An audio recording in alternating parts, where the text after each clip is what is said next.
Yan mga sir, nag-ano kami, takot kami ng ano, pipino tapos yung kamatis, ayan. Yan, ilang pieces na kaya?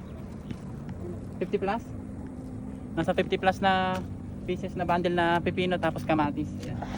Dami, punong-puno yung kulong-kulong. Hello master, ma'am. Pumunta nga pala kami ng kuya ko dito sa Cariapay, San Jose del Monte, Bulacan. Nanguha nga pala kami dito ng kamatis at pipino.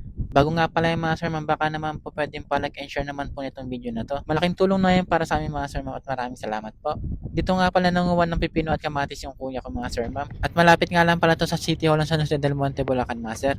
50 plus nga pala tong bundle na pipino master, tapos ilang bundle nga na kamatis. Yung kuha nga pala namin sa isang bundle na goods na pipino ay 200 pesos per bundle. Yung segunda naman ng isang bundle na pipino ay 100 nga lang per bundle. At yung kamatis nga master, ma'am, ay sobrang mahal nga pala ng bundle nito dahil 980 nga pesos per bundle na itong kamatis.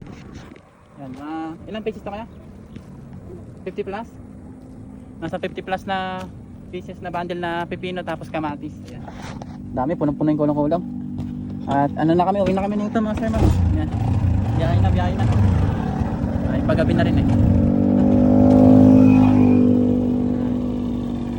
Dito pa rin ang galing.